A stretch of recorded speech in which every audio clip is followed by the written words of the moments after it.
안녕하십니까. 지금부터 김용민 브리핑 정선태 교수의 오늘을 읽는 책 주간방송 종합편을 보내드립니다.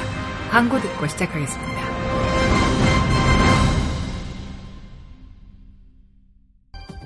이봐, 에너지 넘치던 자네가 요즘 왜 이렇게 시들시들해? 그러게, 언젠가부터 이렇게 고개 숙인 남자가 되어가네. 아이.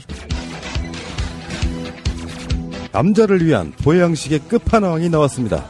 지친 남자를 깨우는 놀라운 힘, 궁금한 남자. 여보. 궁금한 남자. 네이버에서 궁금한 남자를 검색하세요.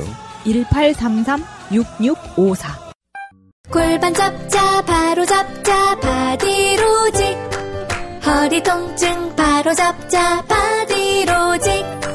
몸매 교정 바로 잡자 바디로직. 자세가 좋아지는 골반 교정 타이즈 바디로직. 검색창에 골반 교정 바디로직. 삐딱한 남성 골반 허리에도 역시 바디로직입니다. 바디로직의 효과를 못 느끼셨다면 100% 환불해드립니다. 자세한 환불 조건은 홈페이지를 참조하세요. 스페이드 퀴즈입니다. 돌잔치, 칠순잔치, 가게 홍보, 체육대회, 창사기념일. 정답! 기념품! 문제를 끝까지 들으셔야죠. 이럴 때 사용하는 판촉물이나 기념품, 답례품, 단체 선물 등을 취급하는 전문업체로서 국민을 위해 제대로 일하는 언론과 정당에 후원을 하는 판촉물 전문업체는 어디일까요? 정답! 네피알! 네? 어디라고요? 네피알! 네, 정답입니다. 판촉물이나 단체 선물이 필요할 때 이왕이면 우리 편 회사 네피아를 찾아주세요. 인터넷 검색창에 네피아를 치시거나 032-519-4800으로 전화주시면 친절하게 상담해드립니다. 그런데 상품은 뭔가요? 네피아를 가서 고르세요. 3만 가지가 넘는 물품이 있어요. 이제 월요일 방송분 함께 하시겠습니다. 오늘을 읽는 책, 문학평론가인 국민대학교 국문학과 정선태 교수와 함께합니다. 오늘을 읽는 책 순서입니다. 국민대학교 한국어문학부 국어국문전공 정선태 교수님, 안녕하세요. 네, 안녕하세요. 교수님 반갑습니다. 네, 처음 뵙겠습니다. 네, 처음 뵙겠습니다. 저는 목소리로 매일매일 뵈었는데 이렇게 직접 말씀을 나누는 건 처음인데 정말 반갑습니다. 진짜 반가우신가요? 정말 반갑습니다. 우리 김 PD 없을 때 그냥 우리가 장악해 버리죠. 그럴까요? 영원히 휴가 보내라고 하죠. 교수님, 오늘은 어떤 책 준비하셨나요? 네, 오늘은 강준만 교수가 쓴 한국 현대사 산책 골랐습니다. 이 책은 1940년대부터 2009년까지를 다루고 있는데요. 자그마치 20권이 넘습니다. 그 중에서도 오늘은 1980년대 편을 여러분과 함께 하고자 합니다. 제목이 한국 현대사 산책인데 산책이 만만치가 않습니다. 20권이 넘다 보니까 분량도 만만치가 않고요.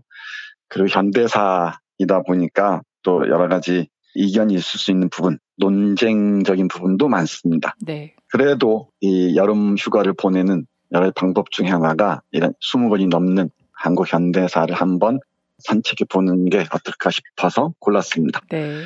그런데 이 책을 고른 이유는 무엇보다 쿠데타와 언론 때문입니다.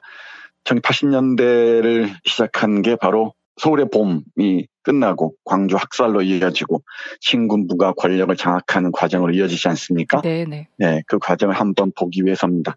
신군부, 그러니까 전두환을 중심으로 한 신군부가 권력을 장악하는 과정에서 언론이 어떤 역할을 했는지, 그 당시 언론 지형도가 지금까지 어떻게 이어지고 있는지 잠깐 살펴보고자 합니다. 80년대 편이 총 4권으로 이루어져 있는데요. 이 책을 펼치면은 서문, 머릿말격에 이렇게 적혀 있습니다. 개혁 민주정권은 반드시 실패하게 돼 있다라고 얘기하면서 가장 큰 실패의 원인이 되는 게 바로 언론이라는 겁니다. 잠깐 보겠습니다. 이제 정부를 장악한 권력은 군사 독재 파시즘 권력이 아니다. 여론에 의해 생사와 강약이 결정되는 그런 권력이다. 그런데 그 여론이라는 걸 누가 장악하고 있는가? 군사 독재 파시즘을 옹호하던 언론이다. 물론 모든 언론이 다 그런 건 아니다. 또 과거엔 힘의 논리에 따라 그랬을 망정 그간 변화된 점도 있다. 그러나 그와 동시에 일개 신문이 정부를 장악한 권력에 도전할 수 있을 만큼 언론 환경이 자유로워진 것도 사실이다. 게다가 새로운 권력은 어느 날 갑자기 하늘에서 뚝 떨어진 건 아니므로 한국 사회가 전반적으로 안고 있는 문제점들을 그대로 안고 있다. 이는 언론의 비판 기능을 수행하기 위한 정당한 먹잇감에 틀림없다라고 얘기를 합니다. 네. 조선일보를 대표 선수로 한 이른바 권력에 길들여진 언론. 이때 권력이란 박정희 전두환으로 이어지는 권력을 얘기합니다만은 일개 언론사가 권력을 좌지우지할 수 있다는 거고요. 노무현 정권이 결정적으로 실패하게 된 이유 중에 하나가 바로 이런 언론 환경 때문이라는 겁니다. 네. 조선일보가 대표적이었죠. 노무현 전 대통령과 조선일보가 얼마나 싸웠는지는 강중만의 다른 책에서 볼 수 있습니다만은 이 조선일보가 악착같이 개혁민주정권을 헐뜯고 몰락시키려고 몸부림쳤다는 것은 다 아는 바와 같습니다. 바로 그 태생적인 출발점이 이 신군부와 조선일보 유착관계에 있다고 볼 수 있을 것 같습니다. 김보영 아나운서 혹시 K공작이라는 말 들어보셨습니까? K공작이라는 거는 그거 아닌가요? 예전에 하나회에서 오공정권이 뭐 언론 장악을 해야 된다 그래서 K공작이라는 이름으로 그 언론 장악을 했던 일들을 이야기하는 거 아닌가요? 네, 맞습니다. 아, 우리 김PD도 훨씬 나으십니다. K공작이 킹공작이죠. 전두환 대통령 만들기 공작인데 바로 이 언론이 K공작의 전위대를 자처했고요. 네. 그 맨 앞에 선 사람이 바로 선후희라는 조선일보 주필이었습니다. 이 선후희라는 사람에 주목할 필요가 있는데 선후희는 50년대를 대표한 소설가였습니다. 네. 불꽃이라는 걸작이 있죠. 근데 이 사람을 중심으로 해서 K공작, 전두환 대통령 만들기에 앞장섭니다. 그 대표적인 게 산케이 신문과 회견에서 1980년 1월 30일에 선후희 조선일보 주필은 이미 신군부가 언론 통제를 하는 걸 정당화하는 아주 아름다운 말씀을 하십니다. 네. 조선일보가 앞장서서 모든 서울의 봄이 꿈으로 돌아가고 광주 학살을 거치고 하면서 이제 전두환 대통령 만들기에 본격적으로 앞장섭니다. 1980년대 편의 일권의 핵심은 뭐니 해도 언론 장악과 광주 학살입니다. 이 광주 학살을 숨기기 위해서 여론을 조작하기 위해서 신문을 장악해야 한다는 건 뭐 두말할 필요가 없었겠죠. 조선일보의 혁혁한 공이 어떤 상황까지 이르렀는지 잠깐 보겠습니다. 네. 조선일보의 전두환 찬가가 실려 있는데요. 아주 유명합니다. 우리 촛불혁명 때 쿠데타를 기획했던 자들의 음모를 한번 똑똑히 기억하기 위해서라도 80년대 이 환경을 제대로 우리가 기억해야 할 필요가 있을 것 같습니다. 조선일보가 지금까지 어떤 짓을 하고 있는지 그 기원에 해당하는 전두환 찬가를 잠깐 보겠습니다. 육사의 혼이 키워낸 신념과 의지의 행동, 인간 전두환. 그가 육사를 지망한 것은 적의 군하에 짓밟힌 나라를 위하는 길은 내 한몸 나라에 던져 총칼을 들고 싸우는 길밖에 없다는 일념 때문이었다. 불의를 보고 참지 못하는 천성적인 결단은 그를 군의 지도자가 아니라 온 국민의 지도자상으로 클로즈업시키기에 부족함이 없다. 1212 사건만 해도 그렇다. 정승화 육군参谋총장 쪽에 서면 개인의 영달은 물론 위험 부담이 전혀 없다는 걸 그도 잘 알았으리라. 이미 고인이 된 대통령의 억울함을 규명한다고 하여 누가 알아줄 리도 없는 일이다. 그러나 그가 배워오고 익혀온 양식으로선 참모총장이 아니라 그보다 더 높은 상관일지라도 국가 원수의 시에 직간접적인 혐의가 있는 사람이면 누구든지 그 혐의가 규명되어야 바른 일이었다. 그가 보여준 일련의 행위는 육사에서 익히고 오랜 군대 생활에서 다져진 애국심을 바탕으로 한 도덕적 행위라는 게 주위의 얘기다. 변화는 고통이다. 그러나 그것은 어느 때 어느 사회에서나 필요한 것일지도 모른다. 나라를 만들기 위해 잠시의 고통을 참고 견디는 길만이 우리 모두가 승리하는 길이다. 어떠한 국민도 정치에 참여할 수 있다면서 어떠한 일이 일어나더라도 군인만은 절대로 중립을 지키고 오로지 군사적인 임무에만 전념해야 한다고 생각하는 데는 분명히 사고와 인식의 맹점이 있다. 군의 정치적 중립의 원칙은 정치 사회가 군으로 하여금 중립을 지킬 수 있도록 순리에 의하여 이루어져서 사회의 안정이 유지될 때만 가능한 것이지 군이 일진보하여 나라의 강력한 구심체를 형성하고도 지도력을 발휘하는 것 또한 이 나라에서 현실을 사는 논리의 필연적인 귀결인 것이다. 네, 이 정도만 있죠. 네. 이게 1980년대 우리 언론을 장악하고 있었던 조선일보의 아름다운 목소리입니다. 전두환을 철저하게 영웅으로 내세우고 조작하는데 기여를 하죠. 네. 그리고 그 버르장머리가 지금까지 고스란히 이어지고 있습니다. 김대중 간첩 조작 사건에 혁혁한 공을 세운 것도 조선일보고요. 네. 그리고 노무현을 저 비극에 치닫게 한 것도 중대한 공을 세운 게 바로 조선일보입니다. 그 뒤를 따라서 동아일보, 중앙일보 따라다니죠. 바로 그 현장에 지금 우리가 있다는 것도 아울러 생각하셨으면 좋겠습니다. 네. 80년대를 우리가 다시 기억한다는 것은 촛불 쿠데타를 음모했던 기무사를 어떻게 응징해야 할 것인지를 배우기 위해서이기도 합니다. 상상이 지나지 않았다거나 이런 소리를 하는 정치가들이 있던데 하태경인가 그랬을 겁니다. 그런 못된 버르장머리를 지금의 뿌리 뽑지 않으면 다시 한번 반복될 겁니다. 이번 주에 쿠데타 특집으로 다시 한번 말씀드리겠습니다만은 이 못된 버르장머리, 이 정치 군인들이 등장해서 권력을 장악하고자 하는 음모들은 일본 육군에게서 배운 겁니다. 그 과정들이 어떠한지 이번 주에 여러분과 함께 살펴보겠습니다. 그에 앞서서 오늘 80년대 전두환의 쿠데타와 조선일보의 관계 말씀드렸습니다. 그러니까 지금 이 강중만 교수의 한국 현대사 산책 총 20권짜리 책인데 그중에서도 특히 이제 80년대에 대해서 다룬 부분을 오늘 소개해 주신 것이죠? 네, 맞습니다. 네네. 내일 또 좋은 책 가지고 또 만나 뵙겠습니다. 오늘 고맙습니다. 네, 고맙습니다. 다이어트는 결국 먹는 게 문제다!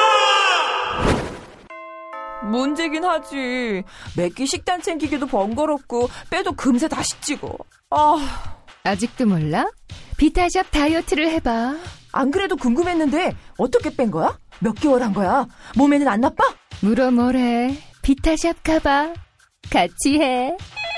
1522-6648 혹은 비타샵을 검색해주세요. 충남 금산의 넓은 인삼밭. 정성농장을 일군 농부아버지 이정열 씨. 자연은 노력한 만큼 내어준다. 그 자연의 마음을 알기에 정성농장을 더불어 일구는 아들 이성규 씨도 아버지에게 배운 것처럼 정직하고 또 성실하게. 정성농장 홍삼은 인삼 재배부터 가공 판매까지 모두 책임지고 있습니다. 그래서 대한민국 1등 품질을 자부합니다. 검색창에 정성농장 홍삼을 검색해주세요. 정성농장 홍삼. 전화문의는 010-9754-6972.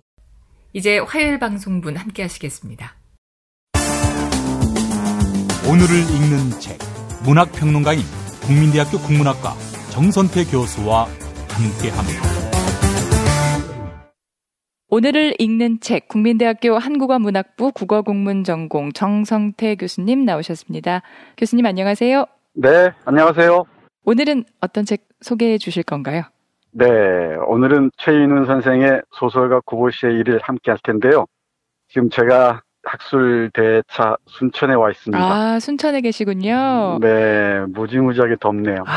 순천도 덥군요. 네, 엄청나게 덥습니다. 네. 여순사건 관련해서 세미나가 있었는데 관련 책을 말씀드리려다가 아무래도 최인훈 선생 얘기를 하지 않을 수가 없을 것 같습니다. 지난주에 경황이 없어서 말씀 못 드렸는데 한국 현대 소설의 우뚝한 봉우리였던 최인훈 선생이 세상을 떠나셨죠. 이 시간에도 최인훈 선생 작품을 몇 번 소개해드린 적이 있습니다. 광장도 소개해드렸고요. 네. 총독의 소리도 말씀드렸던 기억이 있고 그리고 회색인도 말씀드렸던 것 같습니다. 그래서 오늘은 최인훈 선생을 기리면서 최인훈 선생의 대표작 중에 하나인 소설가 구보시의 일을 여러분께 소개해드리겠습니다. 네. 네, 소설가 구보시의 일은 1969년부터 72년을 배경으로 해서 나온 연작 소설집입니다. 네. 소설가 구보시의 일을 하면은 문학을 조금 아시는 분들은 1930년대 한국 문학의 대표 선수였던 박태원의 소설가 구보시의 일을 떠올릴 겁니다. 그렇죠. 네, 이른바 그 산책을 통해서 그 지식인의 명상, 그리고 최인훈 선생의 말을 빌면은 생각의 놀이를 펼쳐 보이죠. 그러니까 박태원의 소설가 구보시의 일은 서울을 한 바퀴 쭉 돌면서 여러 가지 고민들, 자락들 쭉 펼쳐놓습니다. 그러니까 서울의 풍경과 상념이 겹치는 거죠. 네. 그 제목을 따와서 이 소설도 최인훈 선생이 소설가 구보시의 일이라는 제목으로 구보의 시선에 비친 서울 곳곳의 풍경들과 그리고 그와 함께 떠오르는 상념들을 펼쳐 보이고 있습니다. 최인훈 소설 읽기란 하나의 모험과도 흡사한데요. 구체적인 역사적 상황은 물론이거니와 정치적인 문제, 그리고 분단 문제, 그리고 국제적인 문제, 그리고 문학 예술에 관한 문제까지 정말 깊이 있는 논쟁적인 문제들을 우리에게 전해주고 있습니다. 이 소설가 구보시의 일일에는 15편의 길고 짧은 소설들이 실려 있습니다. 하나의 큰 흐름으로 읽으실 수 있을 것 같습니다. 이런 식입니다. 맨 처음 제1장 느릅나무가 있는 풍경을 보면은 이렇게 시작해요. 1969년이 다가는 동짓달 금음깨를 며칠 앞둔 어느 날 아침, 소설가 구보시는 잠에서 깼다. 잠에서 깨는 참에 그의 머릿속에 무엇인가 두루마리 같은 것이 두루루 펼쳐졌다가 곧 사라졌다. 구보시는 그것을 곧 알아보았다. 그것은 오늘 하루 그가 치러야 할 일과였다. 네, 이런 식으로 이제 얘기가 쭉 시작됩니다. 네. 아침에 일어나서 이제 하루 동안 쭉 어딘가를 돌아다니고요. 어떤 사람을 만납니다. 만나고 그 상황과 관련된 기억들, 이야기들을 우리에게 전해줍니다. 네. 근데 하나하나 소개해드리기는 너무나 번거롭고요. 짧게 말씀드리면 이렇습니다. 우리가 어떤 풍경을 볼 때 그 풍경과 함께 살아오는 기억들 있지 않겠습니까? 그렇죠. 하나하나 우리에게 들려주는데요. 예를 들면 이렇습니다. 이 덕수궁에 가면 석조전이 있죠. 네. 우리 구보씨가 친구와 함께 걷다가 그 석조전을 바라보면서 이런 생각을 합니다. 잠깐 볼까요? 그들은 덕수궁 뒷담을 오른편에 보면서 광화문 쪽으로 고개를 넘어갔다. 덕수궁 뒷문 앞을 지날 때 열린 문 사이로 석조전 오른쪽 옆구리가 보였다. 그러자 구보는 문득 오래된 기억을 떠올렸다. 그때 구보는 어떤 여자와 이 길을 가다가 꼭 지금처럼 그 석조전을 들여다봤던 것이다. 그의 기억의 앙금으로 가라앉아 있는 서울의 한 건물이 있다는 사실이 그에게 어떤 감회를 안겼다. 이렇게 한 도시는 사람들의 기억 속에 가라앉아 있고 기억의 눈길에 얽혀 있으려니 생각하였다. 마치 밤하늘에서 비행기를 잡는 탐조등처럼 사람들은 그렇게 그들의 기억의 하늘에서 집을, 거리를, 나무를, 우체통을, 어느 다방을 밝혀내는 것이라고 생각하였다. 그리고 그 사람이 죽으면 그 사람이 바라보던 머릿속의 풍물은 전류가 끊긴 전기알처럼 물질의 백치로 돌아가는 것이리라. 구보는 중얼거렸다. 대단한 일이야. 산다는 건 대단한 일이야. 네, 이런 식입니다. 네. 어떤 장소를 스쳐가면서 그 장소와 함께 떠오르는 기억들을 쭉 우리에게 펼쳐 보여주는 거죠. 그리고 서울이라는 그 곳곳의 그 장소성들을 발견하는 하나의 과정으로 보시면 좋을 것 같습니다. 네, 네. 우리 늘 그렇잖아요. 어디를 들르다 보면은 기억의 터전이 펼쳐 보일 때도 있고 또 잠깐 스쳐갔던 사람들이 떠오를 때도 있을 겁니다. 이렇게 어떤 장소와 기억이 어우러지면서 소설가 구보시의 일이라는 텍스트를 직조해 나가고 있습니다. 네. 이런 개인적인 기억도 기억이지만 1960년대, 70년대라는 정치 상황이 만만치 않았잖아요. 네. 특히 우리 최인훈 선생은 4.19가 낳은 작가라고 얘기를 합니다. 그 광장이 대표적이고요. 네. 그리고 근데 4.19 혁명이 5.16 쿠데타에 의해서 짓밟히고 말죠. 그 혁명과 반혁명 사이에서 우리 최인훈 선생의 고민은 점점 깊어가는 것 같습니다. 그런 예들도 여기서는 얼마든지 찾아낼 수가 있습니다. 직접적인 관련이 있는지는 모르겠지만 여기 창경원에서라는 작품을 잠깐 보겠습니다. 지금은 창경궁이라고 부르잖아요. 네. 그때는 김보영 아나운서 아실지 모르겠지만 동물원이 있고 식물원이 있었습니다. 그랬다고 하더라고요. 아, 그랬다고 하더라고요. 이렇게 네. 전언을 듣는 세대가 돼버렸죠. 네, 네. 저는 아주 어릴 때 창경원에 가서 동물들, 식물들 본 적이 있어요. 아, 그러시군요. 기억이 납니다. 네. 식민지 시대 때 우리의 역사성을 지워버리기 위해서 정원으로 만들어버렸죠. 창경궁을 창경원으로 바꿔버렸습니다. 네. 이 창경원에 들러서 구보가 여러 동물들을 봅니다. 여우도 보고요. 그리고 공작도 보고 칠면조도 보고 쭉 하다가 사자 앞에 섭니다. 사자를 보면서 떠오르는 그 상념들, 말의 향연들 잠깐 보겠습니다. 안중근, 하얼빈의 사자. 삶이 예술이 되지 않고는 참을 수 없었던 위대한 한국인. 전륜한 용기, 전륜한 역사적 상상력. 적의 목줄기를 향해 치솟아간 한 마리의 사자. 전봉준, 사자. 전륜한 용기, 전륜한 역사적 상상력. 역사적 후각, 건강한 맹수의 감각. 적의 소재를 우롱당함 없이 알아낸 뛰어난 코, 귀, 눈. 적의 위장에도 불구하고 속지 않는 날카로움. 눈, 코, 귀. 다음이 호랑이다. 엄청나게 크다. 늙기도 했다. 몇 마력쯤이나 될까? 굉장한 진수입니다. 사자는 어딘가 비장한 데가 있는데 호랑이는 그렇지 않다. 선기가 있다. 네, 이렇게 사자와 호랑이를 보면서 자신의 생각들을 쭉 펼쳐가요. 그리고 사자의 갈기를 보면서 전봉준을 떠올리고요. 그리고 안중근을 떠올립니다. 네. 그리고 이 적의 소재, 적이 어디에 있는지를 간파해내는 코와 귀와 눈 등을 읽어내는 거죠. 이렇게 이 소설가 구보시에 이르는 일정한 줄거리가 없습니다. 줄거리가 없는 소설이고 자신이 만난 사람들, 이런 사물들, 그리고 이 풍경들을 통해서 관념의 놀이를, 정말 대단한 놀이를 펼쳐갑니다. 아마 최인훈 좋아하시는 분들이 많으실 줄 아는데 네. 최인훈 소설 읽다 보면은 이런 언어가 얼마나 우리의 생각들을 깊이 다져줄 수 있는가 금방 알 수가 있습니다. 네. 거꾸로 말씀드리면 우리가 아는 언어가 얼마나 빈곤한가, 그리고 이 빈곤한 언어가 우리의 생각을 얼마나 협소하게 만드는가를 절절하게 깨달을 수가 있습니다. 정말 뛰어난 지식인 소설의 하나의 전범이라고 볼 수 있을 것 같고요. 최인훈 소설을 통과하면서 우리가 몰랐던 세계들, 그리고 언어들을 함께 볼 수 있을 것 같습니다. 한 구절 더 보겠습니다. 네. 간호라면 있겠지라는 구보시의 일에 실려있는 한 단편을 보시면은 최인훈 선생은 대단히 그 서양적인 지성으로 무장한 사람이면서도 우리 전통적인 것에 대한 깊은 관심을 보입니다. 여기 하숙집에서 하숙집 밥상을 받고 그 앞에서 어떤 상념에 빠져드는지 잠깐 읽어보겠습니다. 네. 언제나처럼 구보시는 안방에서 아침상과 혼자 마주 앉았다. 상에는 김장 양념과 절인 배추가 올라있다. 구보시는 배추 잎사귀에 밥을 싼 위에 양념을 얹어서 한 입 가득히 물었다. 그러자 콧마루가 찡하고 목이 메면서 눈물이 핑 돌았다. 구보시는 낭패한 듯이 오른손을 한번 허공 중에 흔든 다음 다시 그 손으로 쌈을 받치고 침착하게 쌈을 안에서부터 씹기 시작했다. 쌈이란 것은 남보지 않는 데에 있긴 한다면 될수록 보따리만큼 큼지막하게 꾸려야 하는 것은 우리가 익히 아는 바와 같다. 그렇게 하면 을에 목은 매게 마련이고 양념은 코를 찌르게 마련이고 손은 다급하게 놀려지기 마련이다. 이러한 먹음새에는 미상불, 그 어떤 운명적인 민족적 가락이 있다. 눈물 겹도록 한스러운 느낌이 몸으로 곧장 알아지는 것이다. 슬프기 때문에 우는 것이 아니라 울기 때문에 슬프다는 건 이를 두고 하는 말이다.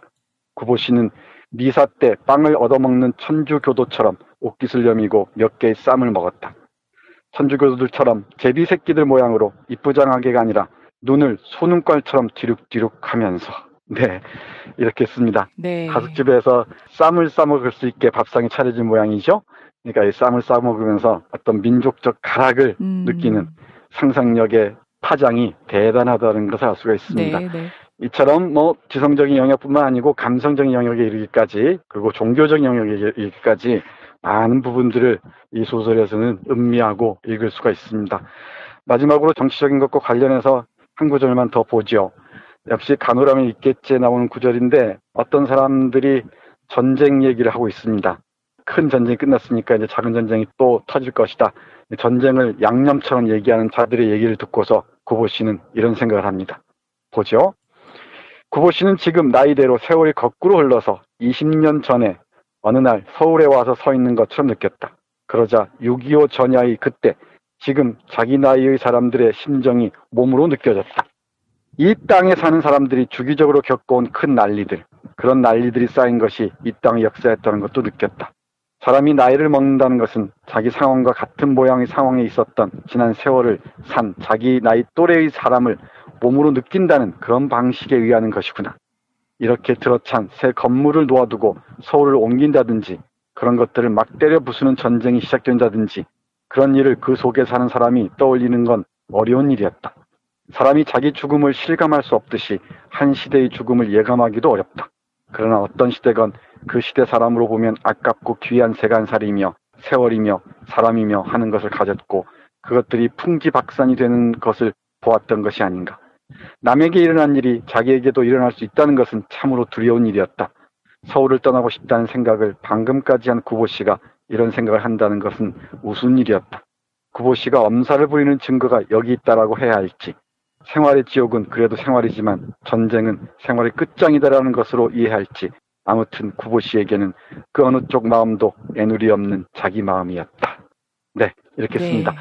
전쟁을 농담 삼아서 떠들어대는 사람들 놓고서 이렇게 얘기합니다. 그게 막상 내 일상으로 다가올 때 얼마나 파괴적일 것인가, 얼마나 폭력적일 것인가죠. 전쟁 얘기는 농담이 아니죠. 근데 농담에서 비롯된 전쟁도 없지 않았습니다. 네. 제가 오늘 순천에 와 있다고 말씀드렸는데 제주 4.3에 진압하러 가는 14연대 군인들이 반란을 일으켰죠. 반란이라고 얘기하지만 정당한 항명 사태였던 것 같습니다. 그랬다는 이유로 1948년 10월 19일부터 27일까지 이 여수가 혼란의 소용돌이 있었고요. 그리고 숨어있는 부역자들, 빨갱이를 색출한다는 명목으로 어린아이부터 아녀자들까지 10,000명이 넘는 사람들 학살한 사건입니다. 오랜 세월을 거쳐서. 그게 바로 이 전쟁의 하나의 여진이 아니겠습니까? 그리고 또 하나의 6.25를 알리는 어떤 신호탄 같은 것이기도 했고요. 네. 그런 역사적 사실들을 우리가 제대로 직시하지 않으면 지금 그대로 이 상황에서도 반복될 수 있다는 것, 이 소설가 구보 씨도 놓치지 않는 것 같습니다. 네. 이처럼 역사에서부터 시작해서 일상에 이르기까지, 정치에서부터 시작해서 종교에 이르기까지 다양한 상념들을 정말 훌륭한 언어로 펼쳐 보여주는, 다양한 언어로 펼쳐 보여주는 소설가 구보 씨의 일을 함께 하시면서 우리 현대문학의 대표적인 작가 최인훈 선생을 기렸으면 좋겠습니다. 네. 그러고 보니까 여순 사건이 일어난 지도 70회가 되는 해가 되네요. 48년에 일어난 사건이니까요. 네, 맞습니다. 70주년입니다. 일이 참 많았죠. 올해 4.3 70주년이었지 않습니까? 네. 그 연장선상에서 우리 여순 70주년도 함께 봤으면 좋겠습니다. 아직 억울해하는 사람들이 너무나 많고요. 그 한많은 세월들을 고통을 껴안고 살아왔습니다. 그분들의 이 원통함들이 어떻게 풀릴 수 있을지 진실 규명이 분명히 뒷받침돼야 할 테고요. 네. 그리고 국가폭력에 대한 사죄도 함께 이루어져야 되지 않을까 생각합니다. 교수님, 최인훈 작가의 책 중에서요, 지금 소개해 주신 이 소설가 구보 씨 일을 이외에 굉장히 다양한 작품들이 있잖아요. 딱 한 권만 추천해 주신다면 어떤 책 골라주시겠어요? 저는 최인훈 선생 작품 다 좋아하는데 아무래도 광장은 다 읽으셔야 될 것 같고요. 네. 근데 농담 삼아 얘기하는데 광장만큼 많이 팔린 책이 없는데. 다만? 네, 근데 또 팔린 만큼 읽히지는 않은 것 같아요. 물론 읽으신 분도 많고요. 광장과 함께 꼭 얘기되는 구운몽이라는 작품도 정말 좋고요. 좀 어렵지만. 그리고 회색인과 서유기를 함께 읽으시면 참 좋습니다. 그리고 태풍이라는 작품도 걸작입니다. 이건 인도네시아, 이 말레이시아 이쪽을 배경으로 해서 식민지 시대를 살아간 지식인의 고민들을 보여주고 있습니다. 그리고 총독의 소리 연작도 놓칠 수가 없고요. 우리 한국 현대사의 비극이 어떻게 시작됐는지, 친일 잔재 청산이 얼마나 큰 상처를 안겼는지 제대로 볼 수가 있고요. 그리고 우리 최인훈 선생은 소설뿐만 아니고 희곡도 훌륭한 작품들이 많습니다. 옛날 옛적의 허이허이라는 희곡집에 보면은 낭낭둥둥둥 걸작들이 많이 있습니다. 그리고 또 놓치지 말아야 할 게 화두라는 소설입니다. 네. 그게 그 문학과 지성사에서 최인훈 전집이 새로 나와 있거든요. 네. 만화님 몰래 길러서 최인훈 전집 딱 꽂아 놓으시면은 아마 행복하실 거고요. 그리고 읽지 않으시더라도 꿈을 꾸면은 그 활자들이 꿈속에서 나를 방문해 줄 겁니다. 그리고 책 사는 걸 말렸던 만화님이 먼저 읽으실지도 모릅니다. 제가 한 권 말씀 부탁드렸는데 여러 권 추천해 주셨어요. 말씀하신 대로 전집 사서 이렇게 같이 나눠 읽어도 좋을 것 같아요. 네, 그 평론도 좋은 것들이 많고요. 산문도 아주 훌륭합니다. 그래서 한번 빨려들면은 걷잡을 수 없는 흡입력이 있습니다. 네. 우리 문학사가 자랑하는 대작가입니다. 네. 자, 오늘 소설가 구보 씨 일일 최인훈 작품으로 소개해 주셨는데 박태원 작가와 또 주인석 이렇게 연작 쭉 다 읽어보는 것도 좋지 않을까 하는 생각 듭니다. 네, 맞습니다. 박태원이 1930년대, 그리고 우리 최인훈 선생이 60년대, 70년대, 그리고 주인석은 1990년대 같은 제목으로 소설을 씁니다. 네네. 교수님 고맙습니다. 내일 더 좋은 책으로 만나 뵙겠습니다. 네, 감사합니다. 오늘도 좋은 책이었습니다. 네, 고맙습니다. 중고차죠? 네. 그런데 이 차 진짜 있는 거 맞죠? 정말 이 가격에 살 수 있는 거죠? 그럼요. 빨리 오시면 됩니다. 여러분 이거 다 거짓말하는 걸 아시죠? 더 이상 속지 마세요. 허위 매물에서 우리의 가족과 이웃을 지키는 더불어 중고차. 직영 정비소를 운영하여 더욱더 믿음이 가는 더불어 중고차. 카카오톡 검색창에 더불어 중고차를 검색하시거나 1661-3363 1661-3363으로 전화주세요. 탈모인 여러분, 샴푸 살 땐 반드시 천연 99% 이상, pH 5.5, 피부 자극 1% 미만인지 확인하세요. 2, 3일에 머리 하나 더 빠지는 걸 우습게 보지만 2, 3년이면 정수리만 1000개 차이 납니다. 그렇지만 샴푸로 머리가 나진 않으니 이미 빠진 곳은 어쩌냐고요? 뿌리 깊은 샴푸 두피 영양제가 있습니다. 보건복지부상, 에이펙 최우수 기술상, 발모 촉진 조성물 특허 99%의 효과, 식약처 인증으로 부작용 없는 유일한 모낭 영양제. 가격도 세트로 구입하시면 두피 모발, 피부 개선까지 하루 330원. 뿌리 깊은 샴푸 쇼핑몰에서 기적의 사용 후기도 검색해보세요. 1566-7871.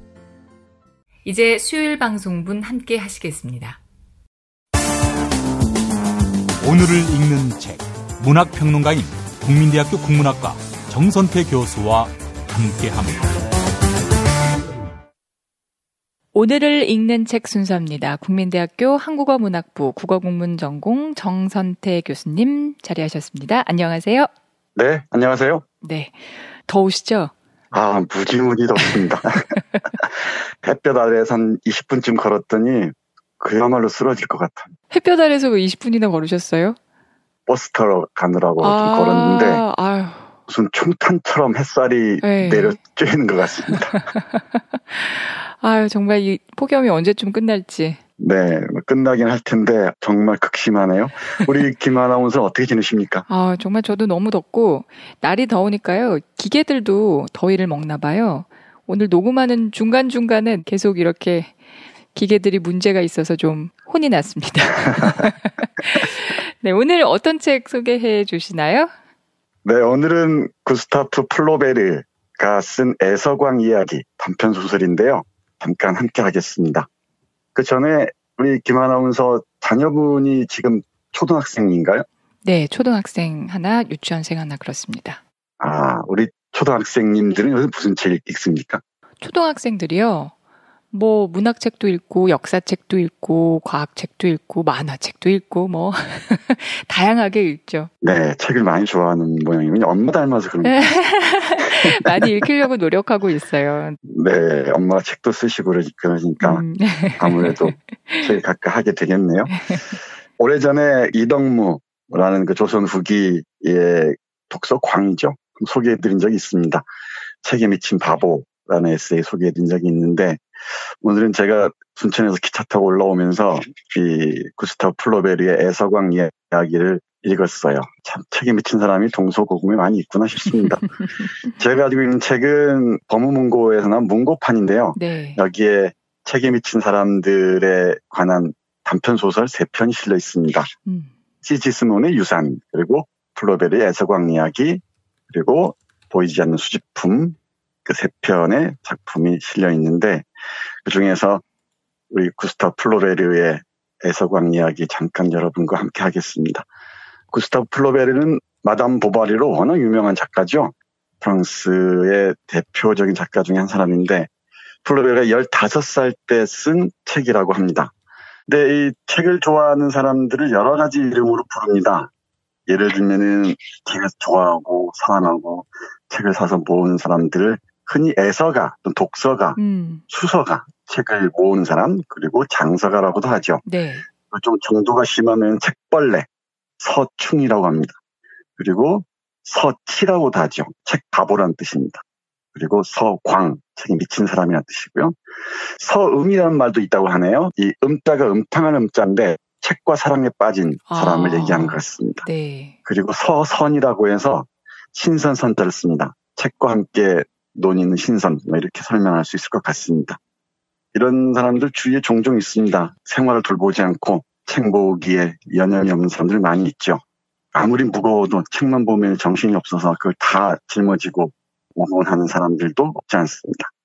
근데 이런 더위를 피하는 여러 가지 방법이 있겠지만은 제가 좀 돌아다녀 보니까 역시나 책을 읽는 게 제일 좋은 비서법인 것 같습니다. 맞아요. 네, 맞습니다. 맞습니다.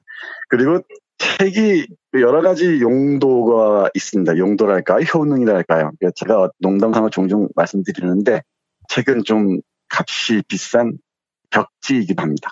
고급스러운 벽지죠. 그리고 여름에 이 냉방 효과도 있는 것 같아요.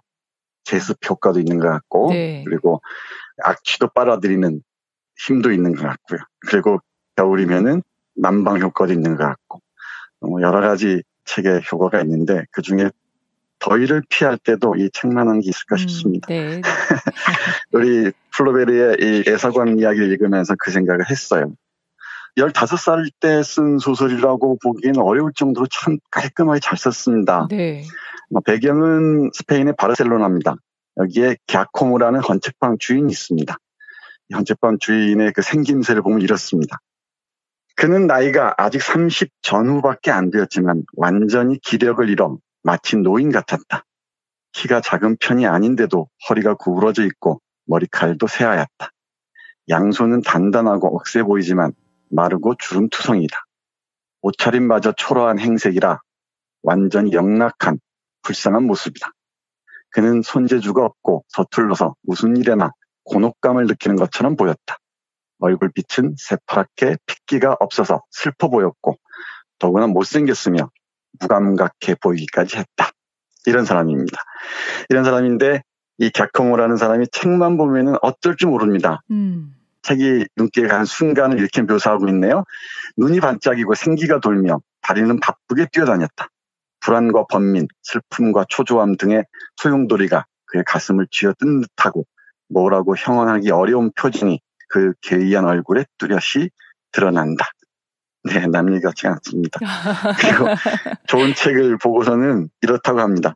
그가 숨을 헐떡거리며 경매장에서 돌아올 때면 스스로를 위로하듯이 비장의 책을 꺼내어 바라봤다.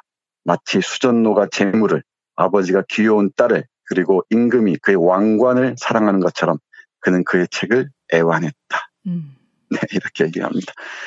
이 책 때문에 뭐 여러 가지 일화들이 참 많은데요. 네. 금방 떠오르는 게 리영희 선생 계시잖아요. 네, 네.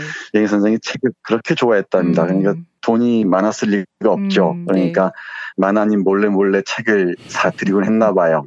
책부러미를 사들고 오면은 만화님한테 혼날까봐 문 앞에 두고 만화님 잠든 사이에 몰래 책을 들여와서 밤새 뒤적거렸다는 얘기가 있어요. 네. 이건 역시 남 얘기 같지 않습니다. 네. 근데 왜 이런지 모르겠어요. 이게 다른 건 절제를 잘 하는 편인데 책만 보면 정신을 못 차리겠습니다. 네. 이것도 병이죠. 플로베르의 애사광 이야기의 그 주인공 갸코모도 그런 사람입니다. 마치 걸신 들린 것처럼 소비하고 그의 몸을 소모하게 만들었다고 얘기를 합니다. 네, 네. 얼마나 책을 사랑했는지 잠깐 보겠습니다. 밤중에 이웃 사람들은 그의 가게 창문에서 등불이 깜빡거리며 가까워졌다가 멀어지고 올라갔다 내려갔다 하고 때로는 갑자기 꺼지는 것을 흔히 볼 수 있었다. 그때 방문을 똑똑 두드리는 소리가 들린다면 갸코모가 바람이 꺼뜨린 등불의 불씨를 얻으러 온 것이다. 밤새 자신의 그 헌책방에서 책을 뒤져보는 거죠. 네네. 책 등만 봐도 행복해지고 그런 것 같습니다. 좀 더 보겠습니다. 우리 김용민 PD는 책을 안 좋아하니까 이런 얘기를 못해요. 좋아하시는 우리 김 아나운서니까 이런 얘기를 하는 겁니다. 조금 보겠습니다. 네. 이처럼 뜨거운 등불이 켜진 밤을 갸코모는 흔히 책들 속에서 지새곤 했다. 그는 하도 기뻐서 어찌할 바를 모르며 책들이 저장되어 있는 방을 돌아다녔고 환희로 충만하여 서재의 갤러리를 뛰어다녔다. 그리고는 갑자기 멈춰섰다. 흐트러진 머리에 격앙된 눈에서는 불꽃이 튀며 따스하고 촉촉이 젖은 두 손은 책꽂이의 여기저기를 만지면서 부들부들 떨었다. 그는 한 권의 책을 손에 들고 훌훌 책장을 넘겼다. 종이의 느낌과 가장자리의 금빛 절단면, 표지, 활자, 잉크, 마지막 내진말의 배치 등을 대충 살펴본 후 그 일이 끝나면 책을 꽂아둘 곳을 바꾸어 높은 책꽂이에 옮겨놓고 몇 시간이나 그 표제와 형태를 바라보며 시간이 가는 것도 몰랐다. 네, 이렇습니다. 이쯤이면 뭐 거의 중증인데요. 네, 중증이죠. 네. 네, 뭐 광기에 가깝다고 이해할 수 있을 것 같은데 책 좋아하는 사람들은 조금씩은 이 갸코모의 광기를 나눠 갖고 있지 않은가 싶기도 해요. 네. 조금만 더 볼게요. 다음에 그는 필사본이 놓여 있는 곳으로 간다. 그것은 모두 그의 비장본들로 그중 가장 오래되고 가장 빈번히 사용해 손때가 묻은 한 권을 집어든다. 최초의 사랑과 최대의 행복감을 느끼게 했던 그 양피지본을 바라보고 신성하고 엄숙한 티끌의 냄새를 마음껏 맡았다. 그의 콧구멍은 기쁨과 자부심으로 충만해지고 그 입술에는 미소마저 떠올랐다. 오, 이제 그는 행복의 클라이막스에 놓여 있다. 이 남자에게는 그 내용이 윤리적이든 아니든 문학적 가치가 있든 없든 그러한 점은 전혀 상관이 없다. 그에게는 서적 더미 속에 있을 때가 행복의 절정인 것이다. 네, 이렇습니다. 네.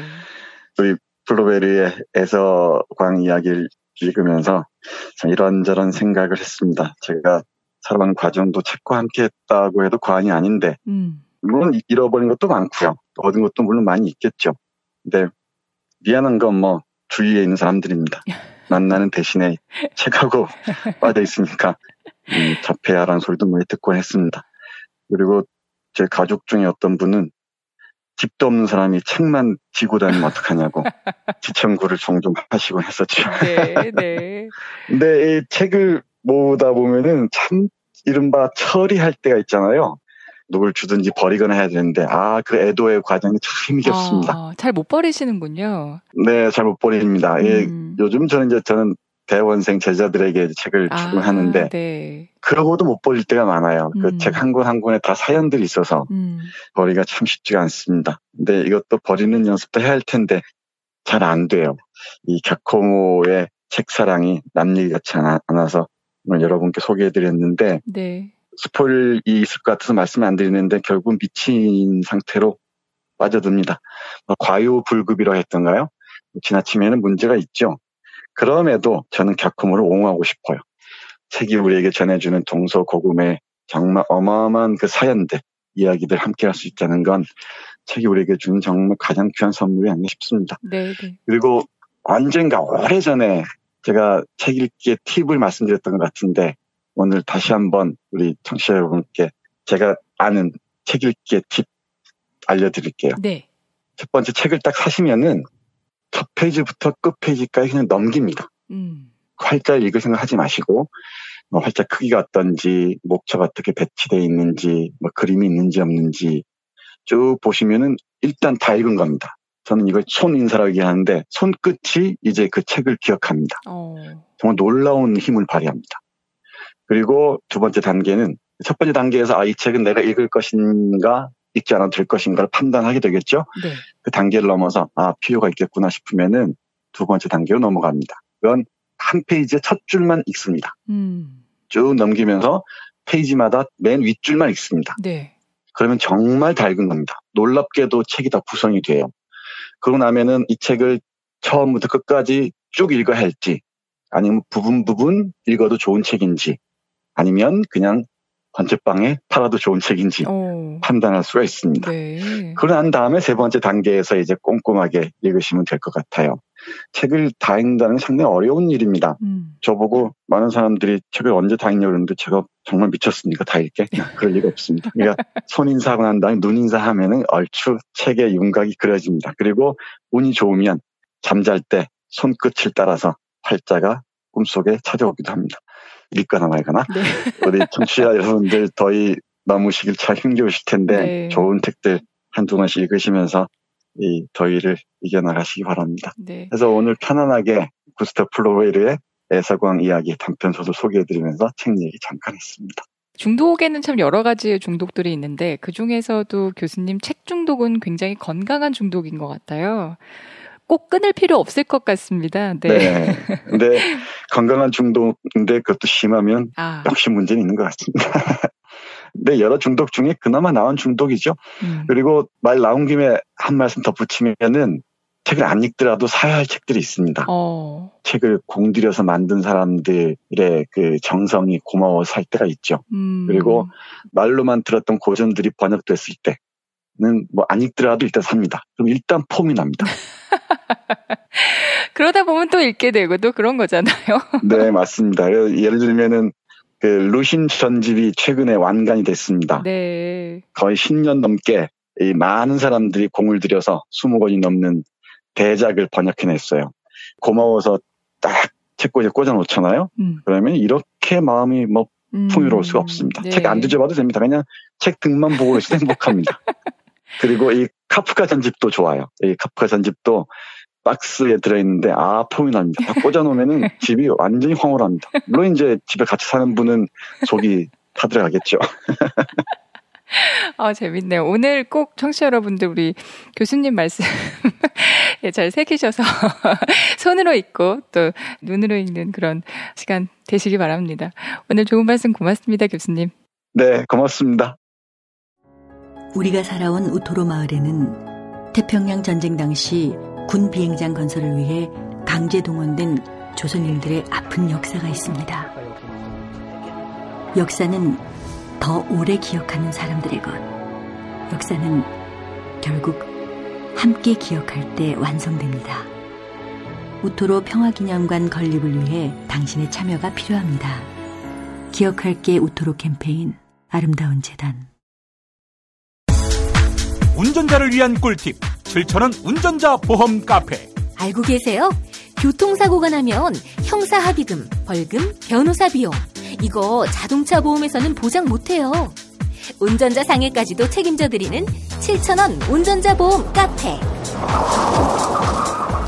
버스, 택시, 트럭 등 영업용 차량 운전자를 위한 12,500원 운전자 보험 카페도 있습니다. 실손, 부모님 건강, 자녀 보험도 안내해드립니다. 02849-9730 연중 무휴라 언제든 02849-9730. 이제 목요일 방송분 함께 하시겠습니다. 오늘을 읽는 책, 문학평론가인 국민대학교 국문학과 정선태 교수와 함께합니다. 오늘을 읽는 책 순서입니다. 국민대학교 한국어문학부 국어국문전공 정선태 교수님 나오셨습니다. 안녕하세요. 네, 안녕하세요. 교수님, 오늘 어떤 책 소개해 주시나요? 네, 오늘은 일본의 아주 저명한 넌픽션 컬럼니스트 호사카 마사야스 선생이 쓴 쇼와 육군 소개해드리겠습니다. 쇼와 육군 하면 좀 낯설죠? 네. 쇼와 시대는 일본 그 쇼와 천황이 통치했던 시대로 아시면 좋을 것 같고요. 네. 이 책의 부제가 제2차 세계대전을 주도한 일본 제국주의 몸통입니다. 쇼와 육군은 일본 근대화 과정에서 형성된 육군 고급 장교들이 일본 현대사를 어떻게 말아먹었는지 잘 보여주는 걸작입니다. 번역한 사람이 아주 훌륭합니다. 누가 번역했죠? 제가 했습니다. 아, 네. 아, 그러시군요. 1200페이지 가까운 분량이어서 무게가 만만치 않은데 일본 육군의 카약들의 역사를 정확하게 볼 수가 있고요. 그리고 일본 제국주의 육군의 행적을 통해서 한국군의, 대한민국 육군의 행적도 가늠해 볼 수가 있습니다. 먼저 우리 요즘에 그 기무사 계엄 문건 때문에 여러 가지 논란이 있지 않습니까? 네. 제가 월요일날 강준만 교수의 한국 현대 산책을 말씀드리면서 군인들이 못된 버르장머리를 일본 제국주의 육군에서 배웠다고 얼핏 말씀드렸는데요. 그 연장선상에서 말씀드리겠습니다. 제가 얼마 전에 여순 사건 관련 비디오를 본 적이 있어요. 1996년 무렵에 MBC에서 제작한 지금 말할 수 있다라는 프로그램을 유튜브를 통해서 봤는데 여순 사건 때 수많은 민간인들이 학살당하지 않았습니까? 네.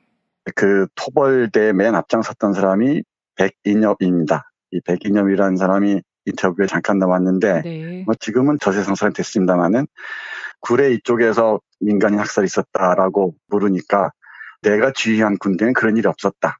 그럼 마지막에 붙이는 말이 걸작입니다.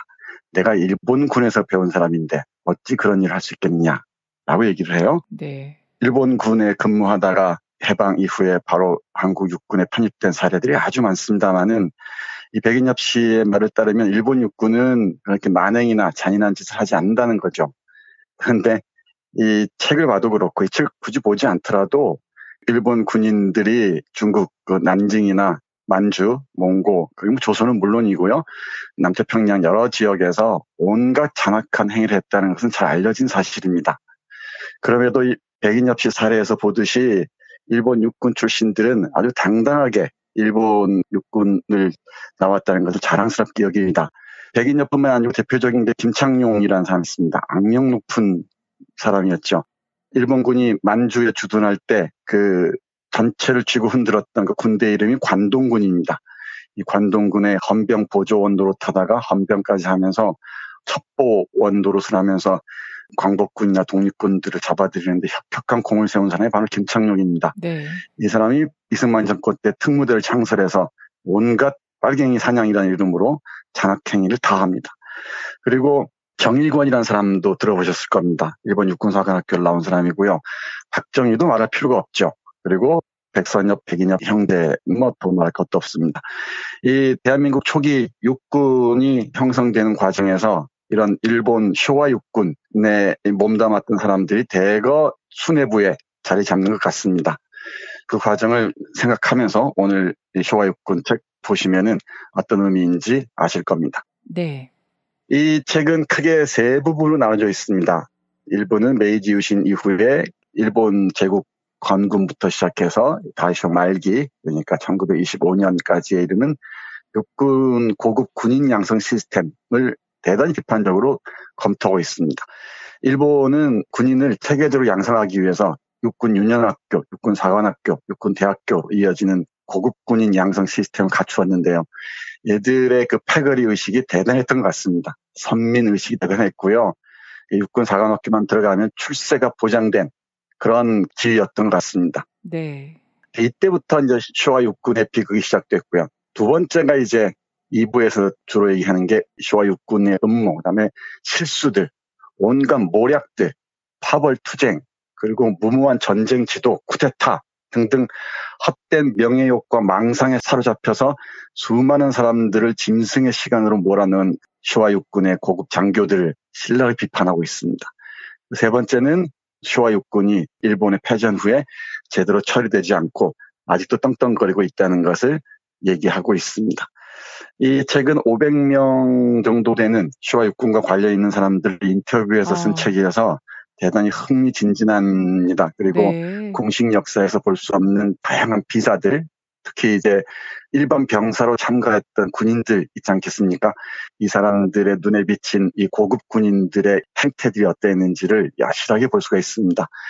대표적인 게 이른바 태평양 전쟁이라고 불리는 이 전쟁으로 수많은 일본 사람뿐만이 아니죠. 수많은 아시아인들, 우리 조선인들도 마찬가지죠. 네. 그 어마어마한 사람들을 이런 학살의 현장으로 몰아넣은 게 바로 참모본부에 있었던 이 고급 장교들이었다는 얘기입니다.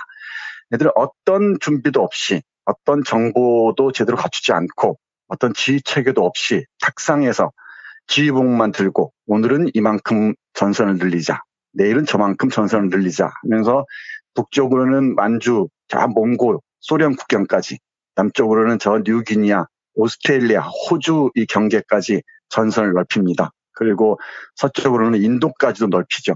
이런 무모한 짓들을 저지릅니다.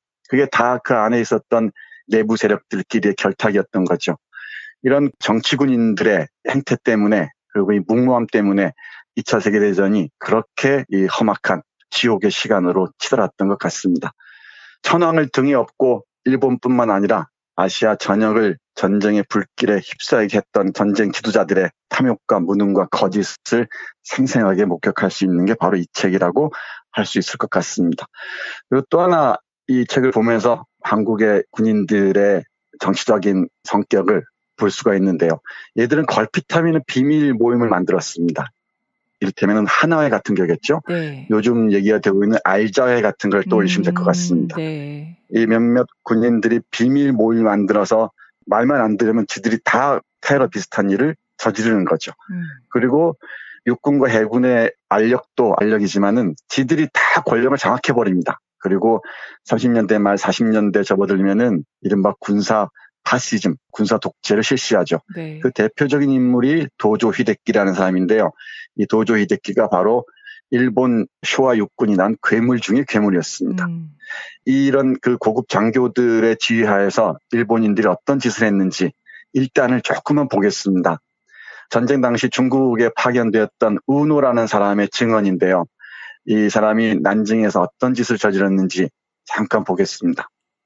중국 전선에서도 만행이 있긴 했으나 조직적으로 벌어진 것은 저 난징 대학살부터입니다. 일본 육군은 포로를 닥치는 대로 죽이는가 하면 강간, 방화, 약탈 등을 조직적으로 저질렀습니다. 그것에 대해서는 말하지 않기로 하겠습니다. 나는 확실히 전범으로서 재판을 받았고 그것에 값하는 짓을 저질렀습니다. 그랬던 내가 보기에도 나도 저 난징 대학살에 대해서 당시 상세하게 알고 있었습니다만 너무나도 잔혹했습니다. 그런 일이 없었다든가 그렇게 잔인한 짓을 저지르지 않았다고 말하는 것은 기본적으로 정신구조가 그 시대와 조금도 달라지지 않았다는 것을 뜻합니다. 그때 난징 대학살은 어느 사이에 중국을 섬멸했다는 빅뉴스로 바뀌었고 그 뉴스를 들은 나도 가슴이 뛰었습니다. 그 학살을 좀처럼 인정하고 싶어하지 않는 듯한 정치가나 학자의 발언 등은 그들이 일본 육군의 실태를 검증하는데 얼마나 소홀했는지 여실히 보여줍니다. 이렇게 난징 대학살에 참가했던 병사 우노란 사람의 증언이 이렇게 실려 있습니다. 네. 이 사람은 그 상처 때문에 정신적인 혼란에서 벗어나지 못합니다. 그러니까 몇몇 지휘관들, 참모본부에 있었던 장교들의 명령에 따라서 움직였다고밖에 볼 수 없는 이런 일본 군인들의 영혼까지도 파괴해버렸던 것이죠. 중국이나 조선인들 그리고 수많은 아시아인들에 대한 잔혹행위는 말할 수도 없을 것 같습니다. 난징 대학살에 대해서는 작년 말에 우리 문재인 대통령이 중국 방문했을 때 즈음해서 말씀드린 적이 있는데 지금도 일본의 우익 쪽에서는 난징 대학살을 부정하죠. 그 점을 지금 우리가 다시 생각해야 하는 이유는 뭐냐면은 태평양 전쟁 시기에 활동했던 수많은 고급 장교들의 정신 구조가 아직도 변하지 않고 있다는 것입니다. 그들이 했던 그 잔혹행위에 대해서 얼마든지 우리는 비판할 수 있지만 저들은 거기에 대한 어떤 성찰이나 반성도 하고 있지 않다는 거죠. 제가 여기서 다시 또 떠올릴 수밖에 없는 건 해방 후 우리 한국 사회에서 수많은 일들이 있었는데요. 이른바 4.3 사건, 여순 사건으로 이어지는 수많은 그 항쟁의 역사들이 있지 않았습니까? 그때마다 한국의 군인들은 경찰과 알력을 보이면서 빨갱이 잡는다는 이유로 수많은 민간인들을 학살했습니다. 정말 언어로 표현할 수 없을 정도로 무지막지한 짓들을 했죠. 그들의 행태를 보면은 이런 일본 육군이 저질렀던 짓들과 크게 다르지 않아 보입니다. 그들에게 배웠던 짓을 이렇게 하는 것 같아요. 또 하나는 걸핏하면 정치 군인이 돼서 쿠데타를 음모하고 했던 짓들도 제가 보기에는 기타이키를 수령으로 해서 했던 2.16 쿠데타의 일본의 사례에서 보듯이 군인들이 여차하면 정치에 개입해서 판을 흔들었던 것입니다. 그런 못된 버르장머리를 그대로 배워온 게 아닌가 싶고 지금 현재 문제가 되고 있는 기무사 문건만 해도 박정희부터 전두환 노태우로 이어지는 라인들 그리고 좀 더 뿌리를 거슬러 올라가면은 쇼와 육군이 저질렀던 짓들에 그대로 이어지는 것 같다고 생각을 합니다. 지금 이 기회에 그걸 뿌리 뽑지 않으면은 문민 정권이 군인을 재통제하지 않으면은 일본이 빠져들었던 이상 상태, 이상 집단으로 갈 가능성도 대단히 높다고 생각합니다. 이 책에 잠깐 보겠습니다. 2차 세계대전이 점점 수렁으로 빠져든 시기와 관련한 구절입니다. 잠깐 보죠. 예전 일본군은 말기에 이를수록 점점 이상 집단이 되었습니다. 그래서 예전 일본군이란 쇼와 육군, 그러니까 제국주의 일본의 육군을 말합니다. 이렇게 말하는 이유를 한 가지만 들어달라면 나도 곤란해지겠지만 딱 한 가지 말할 수 있는 것은 예전 일본군의 부패하고 퇴폐한 부분을 국민적 규모로 검증하지 못한 죄가 크다는 점입니다. 나는 내가 한 일, 예전 일본군이 저지른 잘못을 자식이 대학생이 되었을 때 정직하게 다 말했습니다. 참 잔인한 아버지를 두었다며 자식들은 괴로워합니다. 그러나 내 자식은 그럼으로써 두 번 다시 이런 괴로움을 겪지 않도록 어떤 전쟁에도 반대할 것이라고 생각합니다. 라고 앞에서 언급했던 우누라는 사람이 다시 얘기하는 겁니다. 자신의 저질렀던 잘못들을 자식에게 고백했다고 얘기하는 거죠.